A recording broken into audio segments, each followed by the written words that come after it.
हराम में भी राम होता है। अपने सोशल मीडिया हैंडल एक्स पर प्रदीप भंडारी ने इसे हिंदुओं का अपमान बताया है। इसी बहाने बीजेपी ने इंडिया अलायंस पर भी निशाना साधा और कहा कि पूरा इंडिया अलायंस हिंदू विरोधी है। साथ ही राहुल गांधी पर भी प्रदीप भंडारी ने निशाना साधा। हालांकि संजय सिंह राज्यसभा में जब बयान दे रहे थे तो वो अटल जी के एक विरोधी की बात का जिक्र कर रहे थे और उनका दावा है कि अटल जी और उनके राजनीतिक विरोधी के बीच इस तरह की बात हुई थी। राम के नाम में चरित्र होना चाहिए, वरना तो हराम में भी राम लिखा हुआ है। वरना तो हराम में भी राम लिखा हुआ है।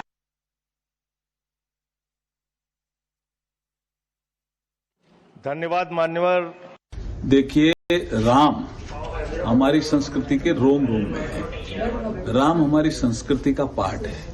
राम के चरित्र को हम लोग जीते हैं। अब ये जो योजना आई नरेगा के स्थान पर, उसमें विकसित भारत जी राम जी आ गया, तो उनको क्या आपत्ति हुई उसमें? राम के नाम से इतनी एलर्जी है क्या उनको?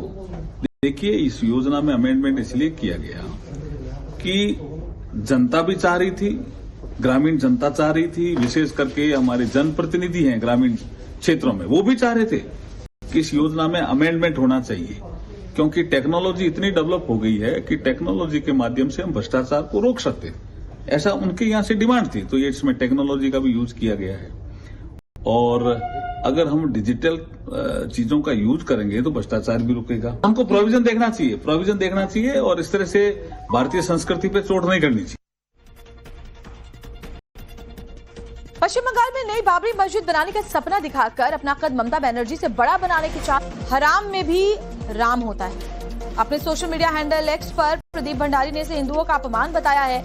इसी बहाने बीजेपी ने इंडिया अलायंस पर भी निशाना साधा और कहा कि पूरा इंडिया अलायंस हिंदू विरोधी है। साथ ही राहुल गांधी पर भी प्रदीप भंडारी ने निशाना साधा। हालांकि संजय सिंह राज्यसभा में जब बयान दे रहे थे तो वो अटल जी के एक विरोधी की बात का जिक्र कर रहे थे और उनका दावा है कि अटल जी और उनके राजनीतिक विरोधी के बीच इस तरह की बात हुई थी।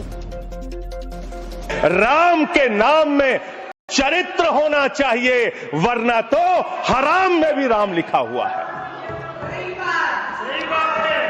वरना तो हराम में भी राम लिखा हुआ है।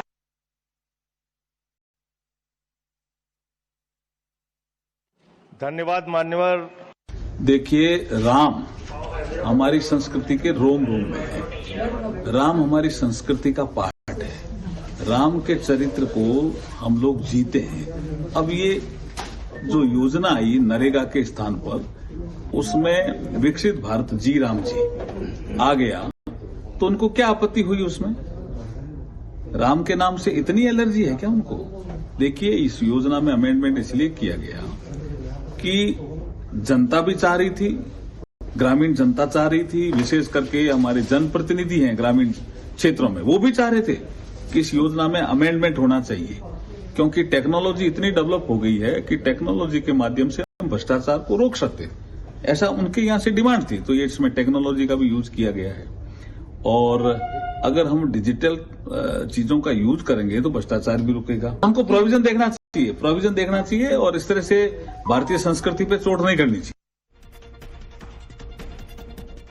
पश्चिम बंगाल में नई बाबरी मस्जिद बनाने का सपना दिखाकर अपना कद ममता बनर्जी से बड़ा बनाने की चाह।